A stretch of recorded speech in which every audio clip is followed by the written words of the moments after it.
بسم الله الرحمن الرحيم. السلام عليكم جميعا. أنا الحقيقة بس في لي يعني أقدر أسميه ملاحظة أو حاجة عابرة كذا، الحقيقة لفتت انتباهي. يعني كلنا نعرف حب الأهلي واهتمامنا وغيرتنا عليه جميعا، وأقدر أنا الحقيقة كل الإخوان اللي قاعد أقرأ لهم في الجروب مدى حبهم وتقديرهم ومتابعتهم وخوفهم على الفريق وعلى اللاعبين وعلى المرحلة الجاية. اللي أنا أطلبه بس حاجة واحدة، يعني أرجو أنه يتسع صدر الجميع.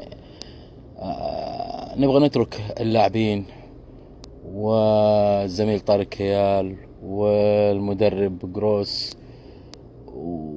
ونخليهم يعني يشتغلوا بهدوء، لا نضغط عليهم أكثر.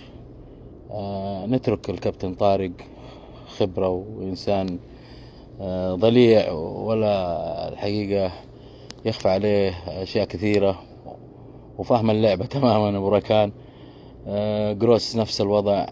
عندنا 4 مباريات صعبة بمعنى الكلمة، حتى هجر صعبة.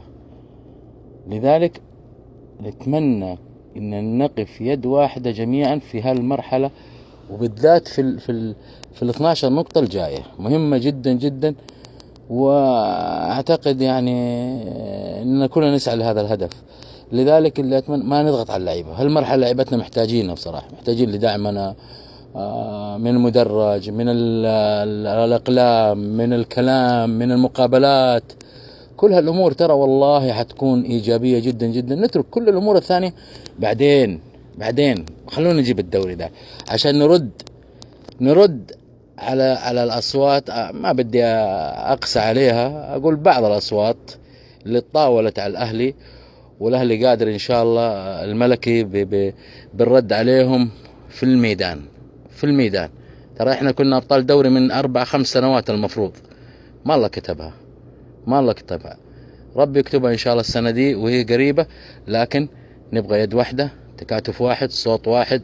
أشكر الرابطة بصراحة اللي قاعدة تأدي دور كبير جدا. أشكر كل فرد أهلاوي يجي الملعب ولا يساند من برا الملعب أو بحضوره أو بغير حضوره. الحقيقة هذه الأشياء يعني متروكة للجميع. أتمنى إن شاء الله التوفيق ونفرح في النهاية بالدوري اللي احنا نستحقه من 4 أو 5 سنوات مضت. وأشكر الجميع وشكرا على رحلتكم وسعة صدركم جميعا. شكرا. غازي صدقة.